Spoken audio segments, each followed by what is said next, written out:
안녕하십니까. CBS 광장 진행의 신재입니다. 우리 주변에는 우울증이나 조울증 같은 정신질환을 앓는 환자들이 있습니다. 정신질환은 환자 자신뿐만 아니라 가족들에게도 많은 고통을 주는 병입니다. 그런데 환자와 가족을 더 힘들게 하는 것은 정신질환에 대한 교회와 사회 오해와 편견이죠. 하지만 정신질환은 의학적인 치료와 함께 환자 자신의 노력, 그리고 가족과 교회, 사회가 치유와 회복을 위한 소통과 협력을 해야만 극복이 될 수 있는 병입니다.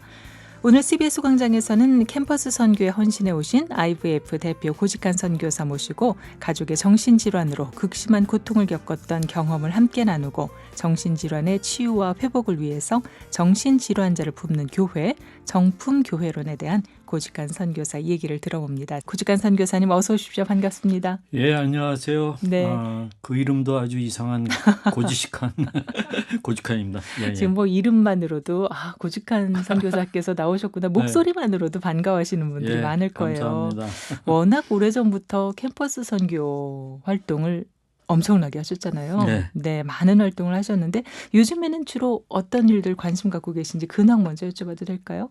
예, 제가 지금 대학교를 졸업한 후 캠퍼스 선교 젊은이들을 위해서 일한 게 한 43년째인데 지금은 이제 그동안 사단법인 청년회들의 상임이사 또 영2080이라고 교회 청년대학부 돕는 그 일에 지금 대표로 일하고 있고요. 지금은 이제 청년 목회자나 담임 목사님들 돕는 일들을 하고 있습니다. 제가 최근에 그 인터넷 매체 뉴스앤조이의 고직한의 정품교회론이라고 연재한 그 글을 쭉 읽었어요. 10회에 걸쳐서 연재를 하셨던데 이 연재는 어떻게 시작하게 됐나요? 우선 제가 두 아들이 조울증 환자예요. 한 명이 아니라 둘 둘이. 다. 그러니까 한 5년 차 사이에 이제 일어난 일인데 큰아이가 27년 전에 앓게 됐고 중학교 2학년 때. 그다음에 작은아이가 대학교 1학년 때에 또 앓게 됐어요. 네. 그래서 걔는 한 20년 차 정도 된다고 볼까? 그렇습니다. 그래서 이제 그런 면에서 조울증이라는 거가 개인에게나 가족에게 주는 그 고통은 어마어마하거든요. 이제 그것을 이제 감당해 오다가 우리 아이들이 우리 큰 아이가 특별히 유튜브를 좀 하게 됐어요. 네. 그 이슈를 자기가 상처 입은 치유자로서 이렇게 나누는 그런 일들을 하다 보니까 그게 이제 유튜브 좋은의 마음 약국이라고 이렇게 하는데 그걸 본 뉴스앤조이의 그 기자들이 한번 보도를 하면 좋겠다 해가지고 취재에 응했고 그러다 보니까 이제 뉴스앤조이에서 관심을 갖고 다큐멘터리도 만들어주고 또 10부작의 글을 한번 써보라 해서 그렇게 하게 된 겁니다. 네. 지금 말씀은 이렇게 간단하게 하시지만 두 아들 모두 조울증으로 힘들어 하셨기 때문에 그 고통이 얼마나 심했을까 하는 생각을 하게 돼요. 사실 그 선교사님 글에서도 이게 지옥과도 같은 고통이었다라고 쓰신 걸 보고 굉장히 마음이 무거웠었거든요. 그 어려움을 참 말로 다 할 수가 없었을 텐데 이게 구체적으로 어떻게 증상이 나타난 거죠? 조울증이라는 것은 일종의 이제 뇌질환인데 일단 사람이 감정이 뜨거나 가라앉거나 하고는 누구나 다 있는 일이에요. 그런데 이제 그것이 평균을 넘어서는 그런 뜨는 거. 그러니까 어떻게 보면 롤러코스터 타듯이 높아졌다가 또 가라앉았다 이제 그러는데 그 높아지게 굉장히 되면 극심하군요. 굉장히 극심하죠. 그러면 이제 보통 망상증이 수반이 돼요. 과대망상, 피해망상 또는 종교망상, 관계망상 등등 여러 가지 그런 게 이제 수반이 되니까 예를 들면 종교망상이면 우리 둘째 아이 같은 경우는 제가 이제 기독교적인 배경에서 자란 아이니까 자기가 예수님이다. 또는 저런. 자기가 성령이다. 이렇게 생각하고 주장하고 행동하는 때가 있었어요. 근데 이제 그런 거가 그냥 말로 하는 거라고만 보면 될 수도 있지만 제가 좀 사역자로서 괴롭잖아요. 또 크리스찬으로서. 야, 네가 이 성자 예수면 나는 네 아버지니까 내가 성부 하나님이라는 얘기인데 그러네요. 그 말이 안 되잖아. 뭐 이런 식으로 이제 제가 좀 비아냥거리고 그러면은 얘가 이제 굉장히 감정이 사는 거죠. 그러면 뭐 극단적으로 부엌에 가서 칼을 들고 나오기도 하고 뭐 이제 그런 일이 아주 다반사는 아니지만 굉장히 이제 극단적인 상황들 또 잠을 못 자기 때문에 한밤중에는 이제 어디를 데리고 나가야 되는 거예요. 그러니까 조증 때는 잠을 못 자면서 좀 자극적인 걸 원해요. 네. 뭐 재즈바를 가고 싶다든가 네. 홍대 뭐 클럽을 가고 싶다든가 그러면은 그걸 말릴 길이 없죠. 그러다 보면 제가 이제 너무 힘들어서 홍대 갈 때였나 한강다리를 건너다가 차라리 내가 저 강으로 뛰어들까 자동차를 가지고 얘랑 같이. 근데 이제 다행히도 그 당시 이제 우리 아내는 없었고 또 우리 큰아들과 손주들과 며느리들이 없었으니까 아마 다 같이 탔었으면 제가 그랬을지도 모르겠어요. 극단적으로. 그 정도로 고통스러웠어요. 그러나 뭐 그게 아주 자주 있었던 일은 아닌데 뭐 27년 됐거든요. 그러니까 제가 그렇죠. 지옥에 한 50번 왔다 갔다라고 얘기를 했죠. 그거는 이제 큰아들이 4번을 입원했고 작은아들이 13번을 입원했으니까 합치면 17번인데 네. 한 번 정신병원에 입원하려면은 2-3번 정도는 당사자나 가족이 지옥을 왔다 갔다 해요. 과장에서 하는 얘기는 아니고 근거를 갖고 하는 얘기입니다. 네. 뭐. 지금 네. 말씀해 주신 그게 이 연재 첫 번째 글의 앞부분에 나오잖아요. 예. 이걸 읽고 정말 너무 마음이 덜컥했어요. 네. 수치로 이렇게 딱 이 정도입니다라고 네. 하시면서 지옥을 50번 다녀왔다. 굉장히 그 힘든 시간들을 그렇죠. 지내오신 것 같아요. 지금은 좀 괜찮으신지 우울증 증상은 좀 극복이 됐나요? 정말 감사한데요. 큰아들 같은 경우가 이제 더 먼저 회복이 잘 됐고 얘는 이제 IT 쪽의 컨텐츠 크리에이터로 일을 해요. 네. 직장 다니다가 지금은 이제 일감 같은 걸 받아서 이제 생업을 이렇게 갖고 이제 일을 하는데 한 3년 전에 조언의 마음 약국이라고 하는 유튜브를 자기가 하겠다 해가지고 이제 지금은 굉장히 좋아졌죠. 그 얘기는 이게 고혈압 관리하듯이 평생 관리를 해야 될 병이에요. 그러니까 병원 다녀야 되고 약도 먹어야 되고. 그 대신에 또 고혈압하고는 다른 거는 이제 이 약을 먹으면 이제 후유증이 많아요. 그렇기 때문에 이제 수면에 여러 가지 어려움이 많죠. 늘 늦게 일어나는 일이 다반사고. 네. 그다음에 자기의 잠재력에 제가 볼 때는 한 70%, 75% 정도를 발휘한다 할까?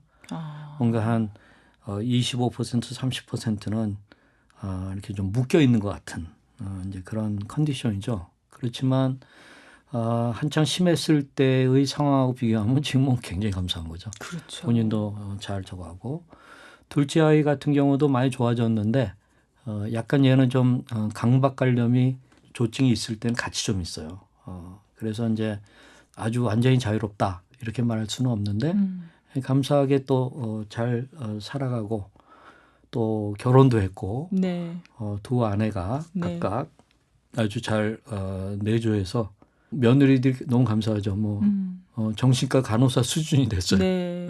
이게 고혈압처럼 꾸준하게 관리를 하면서 네, 가져갈 그렇죠. 수 있구나라는 네. 게 굉장히 인상적으로 들려져요. 네. 사실은 왜냐하면 우리가 정신적으로 좀 문제가 있다, 정신질환이 발병을 했다라고 생각하면 이거는 어떻게 네, 할 수가 이제 없구나 이런 그렇죠. 생각을 하게 예. 만들잖아요. 그게 이제 사회적으로 갖고 있는 일반적인 편견이죠. 인식이에요. 네. 뭐 그런 면이 없지는 않거든요. 아주 중증으로 가서 평생 동안 어려운 우리가 보통 이제 쫄딱 망했다 이런 표현을 쓰잖아요. 네네. 이제 그런 식으로들 많이들 이해를 해요. 네. 그런 면이 없는 건 아닌데 상당수는 회복이 되고 관리가 되고 일반 뭐 제가 알고 있는 우리 돕고 있는 청년들 가운데 공무원들도 꽤 많고요. 네. 그다음에 여러 뭐 교사, 약사 또는 뭐 정신과 전문의도 있고 또 여러 가지 프로페셔널들이 꽤 많아요.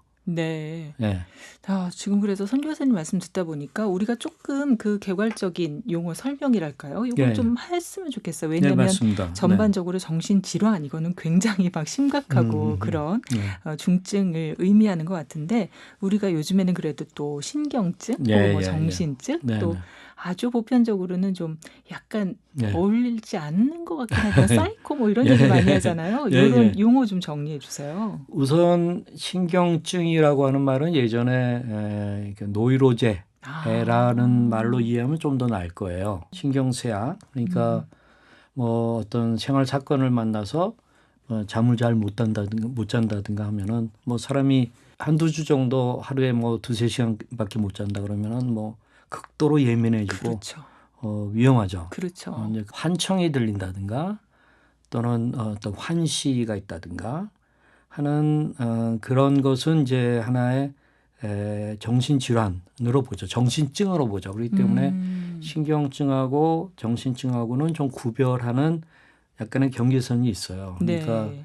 일상생활 자체를 신경증이 있어도 힘든 건 사실이지만 그러나 정신증은 그것 자체가 거의 불가능해지죠. 주변 사람들이 다 알아채게 되고 직장에서도 하니까 이제 대개는 격리가 좀 당분간 좀 필요한 그런 거고 사이코 그러면은 근래에 이제 여러 가지 큰 사회적 사건이라든가 뭐 영화나 매스컴에서 이제 사이코패스 해서 이제 그거랑 같이 연결해서 사이코 그러니까 좀 끔찍한 부정적인 사람 이미지가 또는 많죠. 아주 살인마 이렇게 볼 수가 있는데 원래 사이코라고 하면 그냥 이 사이코시스 뭐 그런 의미의 정신증하고 같은. 근데 이제 우리가 보통 사회에서 쓸 때는 소위 말하는 또라이, 예? 좀 이상해. 뭐 이제 이런 의미로 또 쓰는 그런 개념이 꽤 있었죠. 그러다가 네. 좀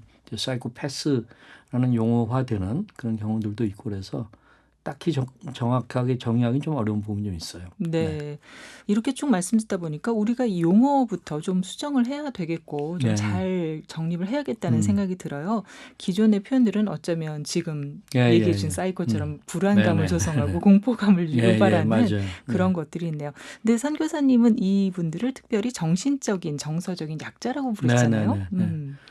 그거는 이제 근래에 오면서 사회적 약자라고 하는 그 개념이 대중적으로 어느 정도 인식이 되고 있죠. 그렇죠. 뭐 사회적 약자라면은 경제적 약자도 포함될 수도 있고 뭐 어떤 권력적인 면에서의 약자도 포함될 수도 있고 네. 여러 가지긴 하지만 그러나 이제 이 사람들이 이해하는 데 있어서 그 기존의 부정적 의미를 조금 상쇄시키면서 조금 더 이제 객관적이고 좀 더 중립적으로 받아들이는 경향이 있어서 저는 이제 정신적 약자, 그러니까 정신병 환자, 정신질환자라는 말보다는 정신적 약자, 노이로제 환자라고 하는 말보다는 정서적 약자 이렇게도 보는 게 좀 난데 낫다고 봤으니 그렇게 부르는데 네. 거기에 배경에는 미국에서 이 닥터 댄 피셔라고 백악관의 정신건강위원회의 위원이었던 정신과 의사고 자신이 조현병 환자 당사자입니다. 네. 이분이 정신질환자를 부를 때 정신적으로 극심한 고통을 받고 있는 사람 이렇게 표현을 해요. 저는 그 말이 굉장히 맞다고 보는데 그걸 뭐 우리말로 좀 그대로 번역하기도 어렵고 정신적 약자 이렇게 그냥 줄여서 얘기하고 있는 쪽인데 많은 분들이 공감해 주시더라고요. 지금 그 말씀 듣다 보니까 우리가 그 정신질환에 대해서 그렇다면 꽤 많이 잘못 알고 있고 그렇죠. 오해하는 부분이 많구나라는 네. 생각이 들어요. 네. 구체적으로 좀 어떤 것들이 대표적으로 우리가 오해하는 부분일까요? 근래에 아주 인기 있었던 조커라는 영화 네. 보면은 이제 사람들 막 죽이고 많은 어떤 그러면서 이제 여러 가지 사건들이 일어나잖아요. 네. 우리나라에서는 이 한 2년 됐나 이른바 이제 안희득 사건이라고 하는 그래서 네.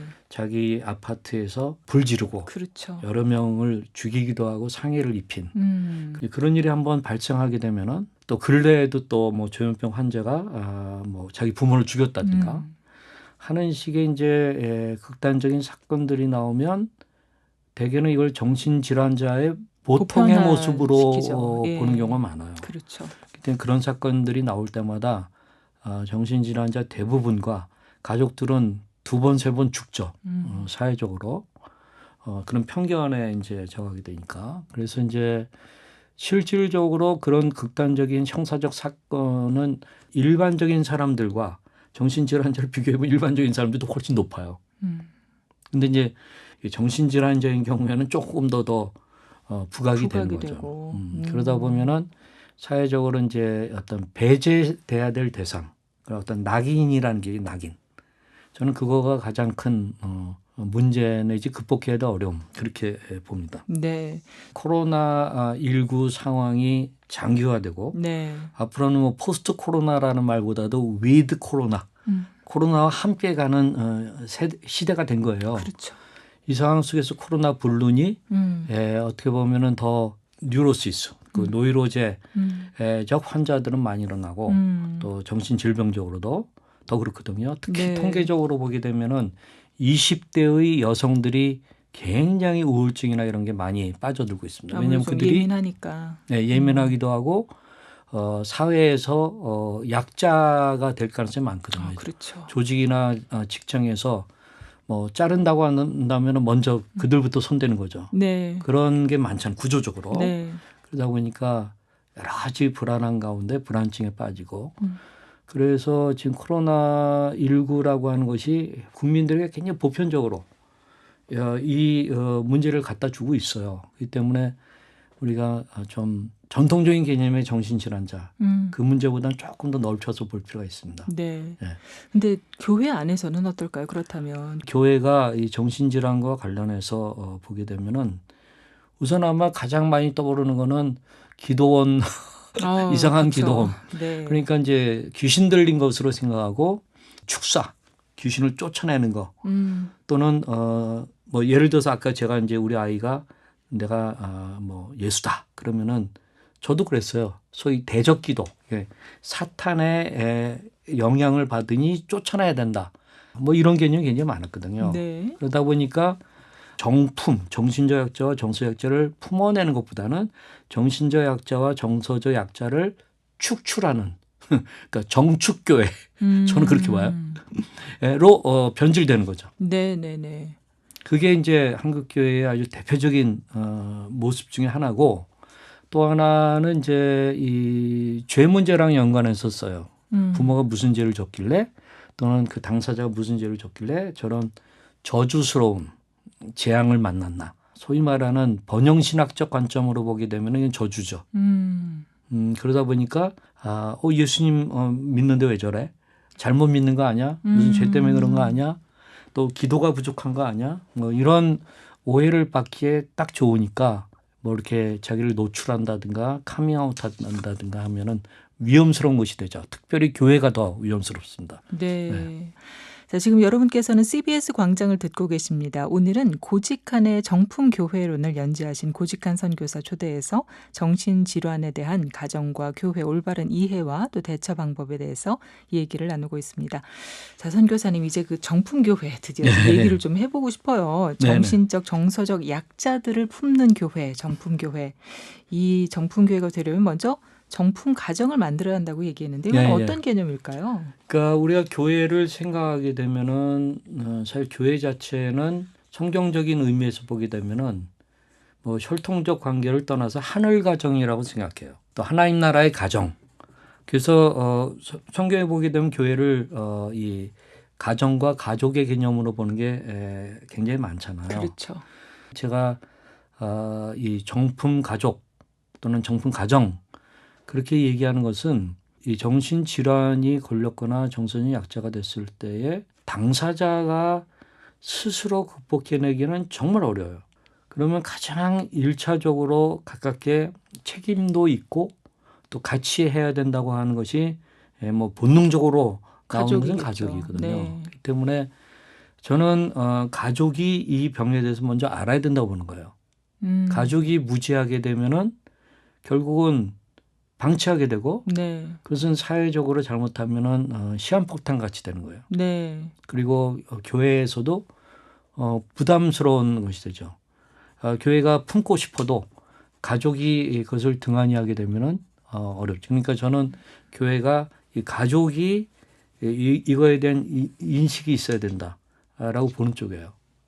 그래서 그런 의미에서의 가정의 힘을 중요시 여긴다는 면에서 그리고 가족들이 제대로 서서 돕는 정신질환자들 또는 정신적 정서적 약자들을 돕는 그러한 경우에는 상당히 많이 회복이 됩니다.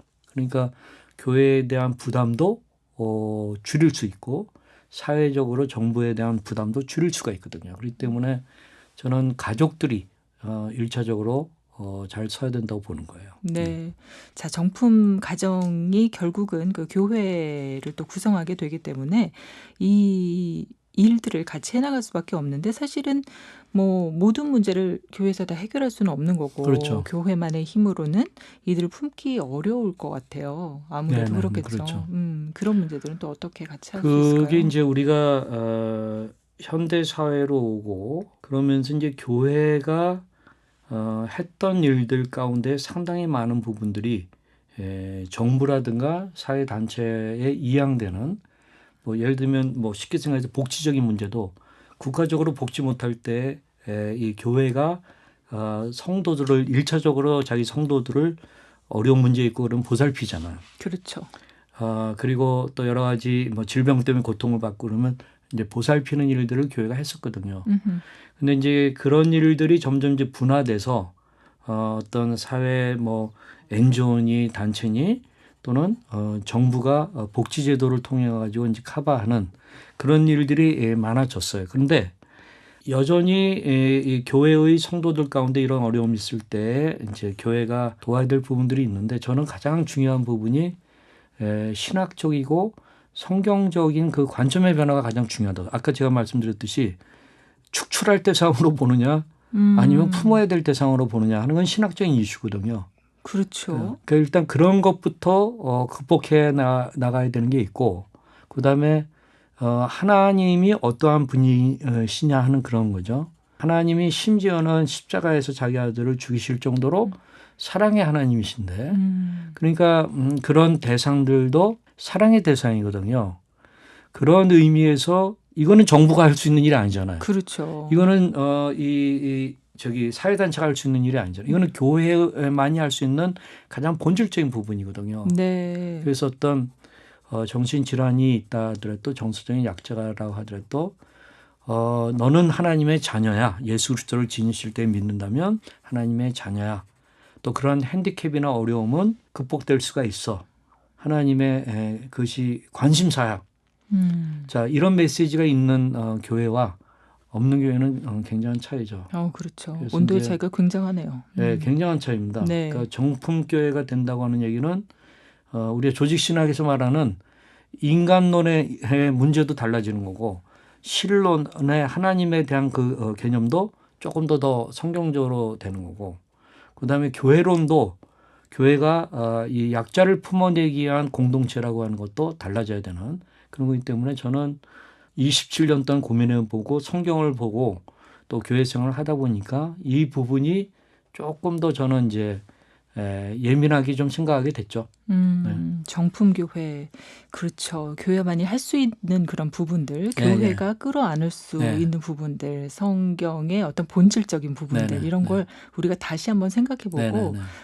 기억을 해야 될 것 같습니다. 그리고 조금 독특한 게 있었어요. 정품교회를 말씀하시면서 그 포노사피엔스라는 예. 얘기를 써주셨거든요. 이들이 바로 정품교회 교인이자 어떤 선교의 대상이 돼야 된다. 이렇게 말씀을 하셨어요. 스마트폰이 전 세계에 거의 지금 한 30억, 40억 개가 나갔거든요. 전 인류 가운데에서 한 3, 40억의 사람들이 스마트폰을 쓰고 있다고 하는 얘기는 네. 이제는 또 스마트폰에서 소위 언어 문제도 구글 번역기 같은 거 기가 막히거든요. 그렇죠. 이제는 정보나 소통이 아주 글로벌하게 이 스마트폰을 쓰는 사람들에게 급속도로 전달되고 그다음에 소통이 되는데 그 가운데에 이 정신적 약자나 정서적 약자들을 도울 수 있는 문제들도 이 스마트폰이라는 것을 이용하게 되면은 예전에는 상상도 할 수 없었던 방식으로 저비용으로 도울 수 있는 일들이 많아지는 거예요. 아. 예를 들어서 지금 우리 아이가 조은의 마음 약국이라고 하는 유튜브를 할 때에 거기 뭐 구독자가 지금 한 7천 명 정도가 돼요. 뭐 저는 점점 늘어나고 곧 10,000명을 육박할 거라고 보는데 네. 거기에 들어오는 사람들의 대부분은 3분의 1이 당사자예요. 당사자라는 얘기는 정신적 정서적 약자라는 얘기예요. 네. 나머지 3분의 1은 가족이에요. 네. 근데 거기에서 다뤄지는 내용들을 보면서 너무너무 고마워하는 거거든요. 또 자기들의 문제를 공감할 수 있는 그런 거 되거든요. 정신질환 119적 기능을 지금 우리 아이들이 하고 있어요. 네. 그래서 이제 거기에 댓글단으로 막 요청이 오는데 그게 너무 그러니까 카톡 플러스 친구를 만들어 가지고 이제 면담해 주는 걸 하고 있는데 가장 최근까지 한 950명 이상의 사례를 저희들이 관리하고 있어요. 그들의 사연을 들어보면은 뭐 정말 오만 가지예요. 네. 그러면 그런 거를 하기 위해서 무슨 뭐 저희가 단체 만든 것도 아니고 건물 만드는 것도 아니고 그냥 유튜브하고 이미 있는 이 카톡 그런 걸로 하는 거예요. 네. 돈이 안 들어요. 포노 사피엔스 스마트폰으로 이루어진 인류, 신인류. 네. 이 개념을 잘 갖는 게 굉장히 저는 중요하다고 생각하는 거예요. 저희는 이것을 3년 동안 너무 절감하고 확신하고 있어요. 그래서 이런 스마트폰을 이용해 가지고나 이렇게 하게 되면은 저희들이 정품교회로 가는데 어느 때보다도 전략적이고 수월하게 할 수 있다라고 보는 쪽입니다. 약간만 거기에 우리가 좀 관심을 쏟으면 네. 그겁니다. 원래 이제 세계적으로 아마 가장 유명한 선교학자 가운데 한 분이 랄프 윈터 박사라는 분인데 지금 돌아가셨지만 이분이 이제 현대 사회의 뉴 프론티어 미션 필드, 그러니까 새로운 미션 필드로 열려가는 게 어디냐? 예를 들면은 암 환자나 가족들. 그럼 그 사람들은 서로가 자조저하기 위해서 금방 서로 이렇게 끈끈해집니다. 그렇죠. 서로 도우려고 살기 네. 위해서. 네. 또 예를 들면 정신질환자라든가 여기 가족들은 다른 데서 공감대를 만드는 건 정말 어렵거든요. 근데 그렇죠. 같은 것을 갖고 있는 사람들은 공감대를 얻어요. 그러면 조울증 환자가 지금 어느 나라나 똑같이 한 1% 정도가 있거든요. 네. 그러면 우리가 1,000만 명 그러면은 10만 명이라는 얘기 아니겠어요. 그러면은 그들 간에는 뭐 말이 금방 통해요. 네. 아무래도 유대감이 번져가요. 생기죠. 그렇기 때문에 저는 이제 그들과 그렇게 도와주고 그러다 하다 보니까 복음을 전할 수 있는 기회들이 너무 많은 거예요. 네. 또 하나님의 어떤 사랑과 하나님의 어떤 도우심을 전달할 수 있는 게 너무 많은 거예요. 그런 점에서 뉴 프론티어 미션 필드가 열리고 있구나 하는 것을 제가 이제 선교사이기 때문에 더 많이 좀 네. 느끼게 됩니다. 네.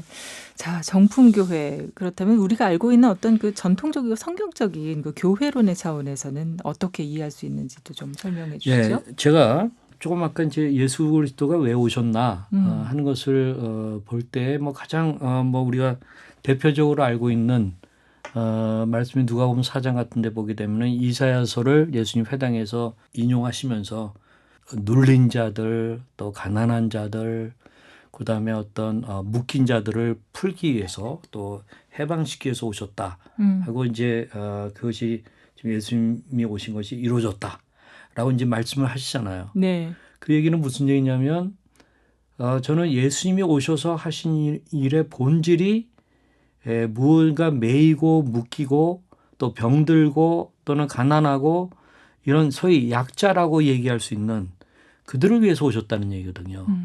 그렇기 때문에 우리가 이 교회론에 있어서 그런 인식이 굉장히 좀 이제 필요하다고 저는 생각을 하는 거고. 네.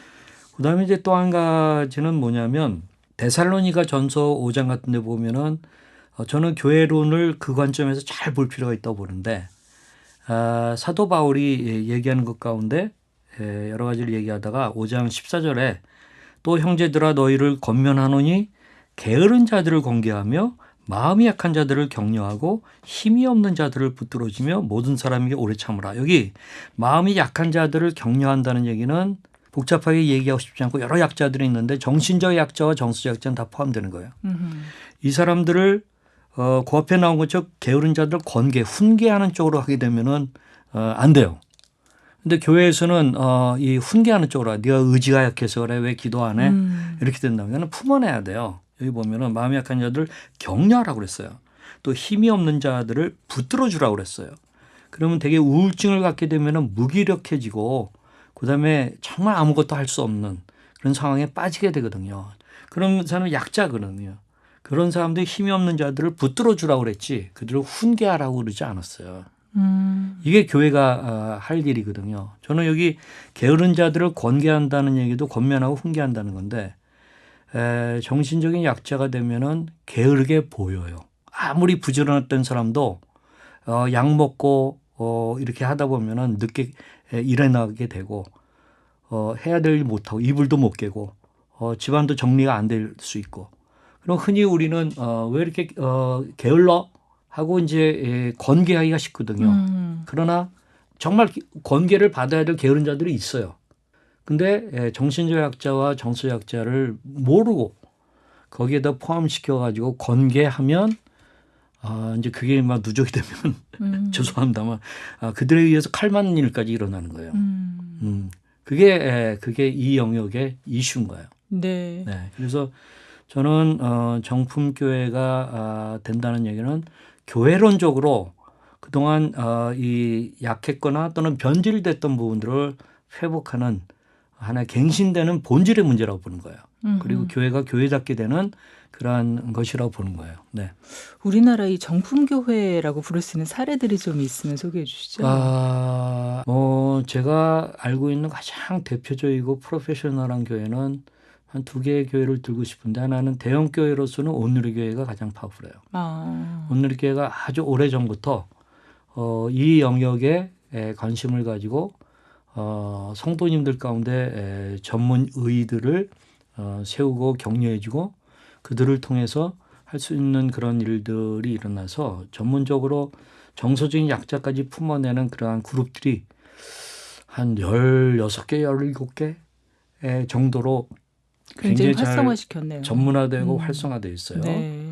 그래서 저는 그 점에 있어서 온누리교회를 제가 얘기하고 싶고 그다음에 이제 우리 나들목 교회에 뭐 거기 우리 김영구 목사님이죠. 나들목 교회 노숙자들을 위한 사역 같은 거가 굉장히 활발하거든요. 그렇죠. 하나님 나라 복음의 입장에서 노숙자들 가운데는 정신질환자들이 의외로 많은 거예요. 그래서 이제 그런 쪽 사역들을 이분들이 이제 근래 하기 시작해서 그러다 보니까 또 같이 모여서 공동체를 이루고 그렇게 하는 가운데 굉장히 파워풀한 일이 일어나고 있어요. 네. 그래서 저는 그런 교회들이 이제 여기저기 일어날 거라고 보거든요. 그런 교회들이 정품교회라고 말할 수 있죠. 그렇죠. 자선 교사님과 가족들은 아까도 계속 말씀해 주시면 좋은의 마음 약국 이런 유튜브도 운영하고 계시고 또 독서 모임도 하고 계시고 다방면에서 이 사람들을 위해서 활동을 하고 계신데 결국 이 정신적 약자들, 정서적 약자들을 위해서 가장 중요한 건, 가장 필요한 건 결국은 뭘까요? 우선 저희가 전문의를 중심으로 하는 의료 인력하고의 협력이 있어야 돼요. 네. 이거는 생물학적인 문제예요. 뇌질환의 문제예요. 지금 이제 뇌과학이 발달하면서 약물들이 굉장히 많이 좋은 게 많이 나왔고 그렇기 때문에 그 약물적인 그런 거라든가 또는 전문적인 상담이라든가 등등의 전문 의료인들하고의 협력 관계가 반드시 필요해요. 그러나 이제 그거가 전부는 아니에요. 네. 그거는 이제 필요 조건이지 충분 조건은 아닌 거예요. 그 충분 조건으로 있어야 될 가운데 중요한 게 두 가지예요. 하나는 가족이 거기에 대해서 알고 가족이 저희는 이제 패밀리 파워, 가정의 힘이라고 하는 이제 공동체를 온라인으로 하고 있는데 그 이유는 뭐냐면 가정이 먼저 이거에 대해서 지식과 정보를 갖고 쓰지 못하면은 그 자녀들의 문제 또는 배우자의 문제를 방치하게 돼요. 언젠가는 포기하게 돼요. 그럼 이게 사회적으로 시한폭탄이 되고 사회적 부담이 굉장히 큰 거예요. 그래서 이 가정이 먼저 여기에 인식할 수 있도록. 그래서 저희는 뭐 제가 이제 저희 아내가 이제 독서 밴드 같은 걸 해서 지금 한 170명, 뭐 180명 이렇게 거의 참여하고 있는데 이제는 좋은 책들이 너무나 많이 나왔어요. 그렇기 때문에 그런 책을 읽기 시작해야 돼요. 근데 혼자 읽기는 어려우니까 독서 밴드 같은 걸 통해 가지고 같이 하고 그러거든요. 네. 그래서 이제 한두 권씩 읽어가고 되면은 내가 이렇게 몰랐구나 하는 무지한 것, 편견 이런 것들을 극복할 수가 있어요. 그래서 그런 가운데 가정의 힘이 커져야 돼요. 그래서 이 병식이 없는 사람을 어떻게 도와야 되느냐 하는 것도 같이 의논해 보면은 혼자 쿵쿵거리는 것보다 훨씬 나을 수가 있어요. 네. 그래서 이제 그런 거하고 그다음에 또 한 가지는 공동체예요. 공동체. 그러니까 가족도 포함되는 가족 이외의 공동체예요. 그래서 우리가 이런 커뮤니티. 근데 가장 대표적인 커뮤니티가 교회잖아요. 그렇죠. 근데 이제 교회가 정품 교회가 못 되고 정축교회, 정신적 약자를 축출하는 교회가 되면 그건 성경적으로 볼 때 그거는 저는 반품 교회라고 생각해요. 반품돼야 될 교회들이다. 그렇게 봐요. 그래서 이제 이 제대로 된 공동체가 가능한 교회를 주는 게 좋고 교회에서 안 되게 될 때는 뭐 초교파적으로 온라인으로 공동체를 이루면 극복할 수 있는 힘이 굉장히 많이 생긴다. 그렇게 보게 됩니다. 네. 자, 오늘 이렇게 선교사님 나눠준 얘기가 사실은 좀 이렇게 꺼내기 쉽지 않은 얘기일 수도 있을 것 같아요. 네. 근데 이렇게 좀 피하고 싶은 내용일 수도 있고 듣는 분들도 나와는 좀 거리가 있지 않을까라고 생각하신 분들도 있었을 텐데 지금 이렇게 경험을 쭉 나눠주시는 걸 들어보니까 그만한 더 절박감도 있었을 것이고 이 대담을 오늘 마무리하면서 방송 들으시는 분들께 권면의 한 말씀 해주신다면 어떨까요? 예, 조금 아까 이제 피하고 싶은 내용이라고 하는 거가 솔직한 이제 말씀이긴 한데 네. 일본에서 제가 그걸 알고 있는데 연탄재를 가지고 굉장히 좋은 신소재를 개발하고 쓰레기였는데 재생 뭐 어떤 걸 쓰이고 하는 것처럼 어떻게 보면은 아주 극심하게 얘기하면 정신질환자들을 사회적 쓰레기처럼 생각하는 것이 많은데 사실상 이들을 잘 연구하고 이들을 돕기 시작하면 사회적 자본으로 바뀌어요. 네. 저는 교회도 마찬가지예요. 교회가 아까 제가 그 프론티어 미션 필드라고 그랬죠. 교회도 마찬가지로 이게 교회에서 부담스러워하는 존재 피했으면 하는 거 그랬는데 오히려 선교적 자원으로 바뀌어버려요. 하나님 나라의 자본으로 바뀌어버려요. 그렇기 때문에 저는 그런 면에서 이제 인식의 전환이 필요하고 조금씩 해보면 제가 무슨 말 하는지를 확실히 느끼고 우리 목사님들이 또 성도님들이 복음을 전하고 할 때 복음의 파워 그거 확실하게 나타난다는 것을 저는 믿습니다. 네. 그렇기 때문에 저는 이런 자본을 놓치지 말자 하는 게 제가 좀 나누고 싶은 얘기입니다. 네. 네. 한국교회 중요한 이슈를 만나는 CBS 광장 오늘은 전 IVF 대표이신 고직한 선교사 모시고 정신적 약자, 정서적 약자를 품는 교회, 정품교회에 대한 이야기를 나눠봤습니다. 오늘 말씀 고맙습니다. 감사합니다.